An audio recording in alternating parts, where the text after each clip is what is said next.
What's up, gamers? We are finally back. We are speaking again in videos after a quite the long hiatus, and we have something pretty interesting. As a high-level Smite channel, I am interested in the Pro League, and here we have the Season 8 roster reveal.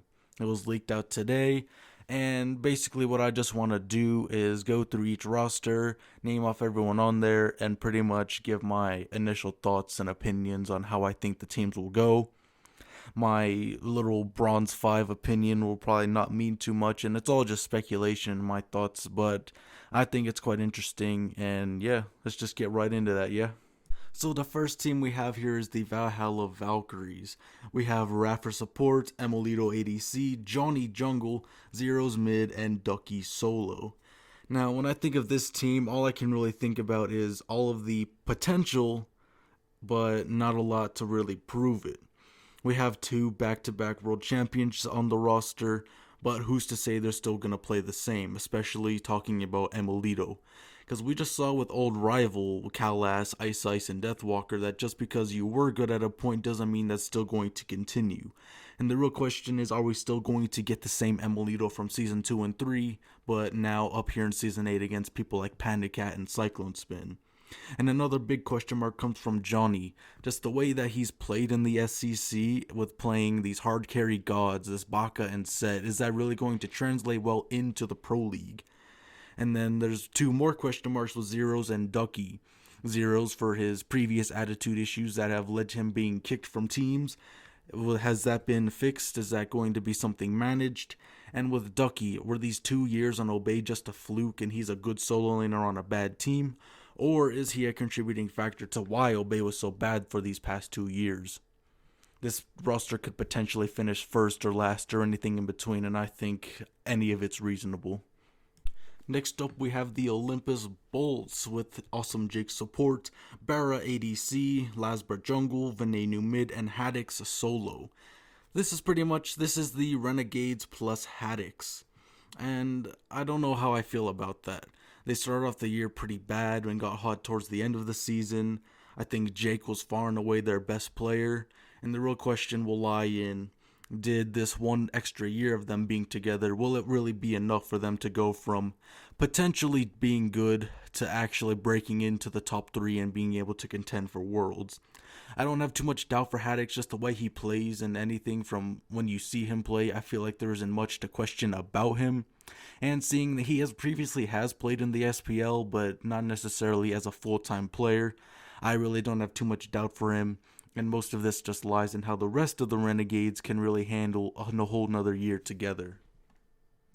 And here we have the Tartarus Titans with Aurora support, Cyclone Spin ADC, Scary D in the jungle, Paul mid, and Benji solo. And this is one of the teams I expect to be in the top 3 for sure. The Cyclone Spin Aurora duo lane has already been proven to be a very successful one.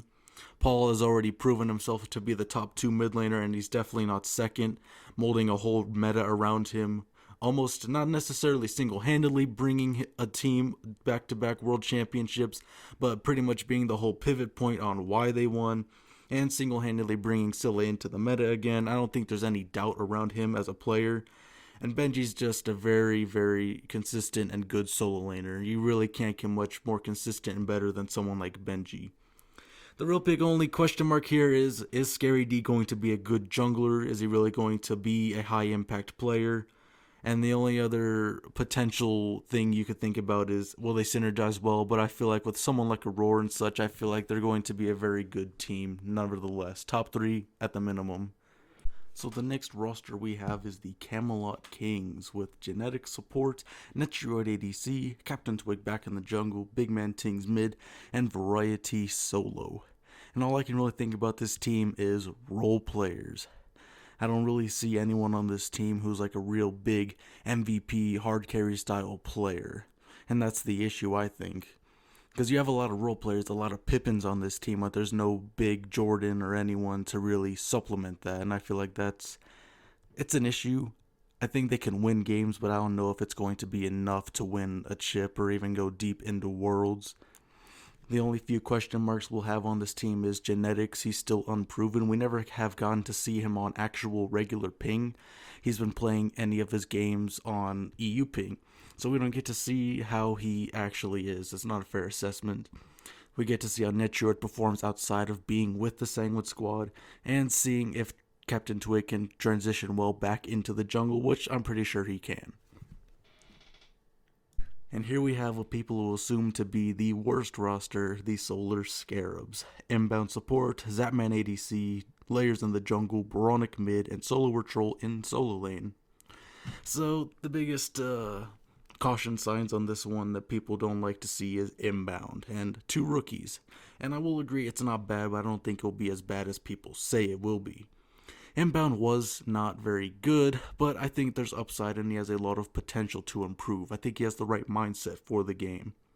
Zadman here is an odd pickup, and it's because it really was. He wasn't supposed to be on this team, but rosters and whatever was sent in let him be on this team.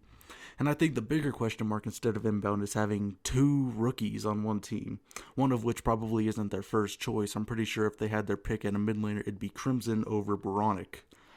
It's going to be interesting to see how this team performs, and seeing I don't like having Salt on this team just because he's a real boom or bust player. He's either really good or really bad, and I'd like to see more consistency, especially out of a solo laner on a very volatile team. And there we have the very opposite of the spectrum, the Jade Dragons. BBM support, Panda Cat ADC, Samber Soccer in the jungle, Hurrywin in the mid lane, and Final K in solo lane. It's literally just Ghost Gaming, the runner-up team, but with a better mid laner in my opinion. I feel like there wasn't really much wrong with the old Ghost roster. They're all top 2 players at their position. Most have an argument to be the best at their role. And having Whirlwind is a very big boon, because I feel like with Twig it was very one-dimensional, and it was actually quite detrimental until he did find a playstyle that he can. Hurrywin can do the similar things to Twig, but I feel like he can be the big game changer and piece that lets them finally win a chip. He can be the one thing that makes this team way more multifaceted than just run it down early game. This is all we can do. I feel like this team has very, very high expectations. And then we have what I think will be another top 3 team in the Oney Warriors, with Neoma supports, Vote ADC, Kiva Fred in the jungle, Dardes mid, and Nika in the short lane.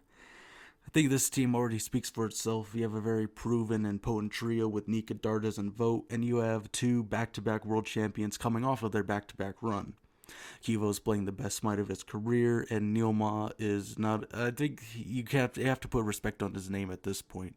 You don't end up a 2-time world championship just for being a regular support, and I feel like outside of the game, he's a very good leader. I feel like this team has, again, very high expectations. The only questions is, can they mesh together well? But with people like Neoma and just the way all of these players play, I really don't think that's much of a concern for them. And for our final roster, we have the Atlantis Leviathans, with Rongyu support, Yarkor ADC, Panatom jungle, Shinto mid, and Julio solo laner. This is just Sanguine, but a little bit switched around, and that's not necessarily a good thing. If we're talking about Phase 1 Sanguine, then I'd be very excited, but this is Phase 2 Sanguine, and they kind of fell off a cliff, and now we have some additional question marks on the team. Can Panatom find his consistency? Can Shinto be the hard carry this team needs? And can Yarkor really play ADC as well as Netroid did? I really don't have too much of a concern for Julio. I feel like he's along the same lines as Haddix. He's just a very good player, can do what he needs, and most of the question can be, can this team return to what they were known for and what they did best in Phase 1? And that wraps it up for our 8 teams for SPL in Season 8. I have very high hopes for this season. It looks very competitive. I like all of the rosters, and even the bottom tier teams looks like they can make an actual run if things fall into place. If we want more in-depth analysis, I can do that, but that's only if people want to, and they want to hear my thoughts. But I think it's quite interesting. I like seeing all these rosters, seeing all the change-ups, and I think it's going to be a great Season 8. I think these rosters are great. There's no super teams. I feel like it's just going to be a great time. And I will see you boys next time.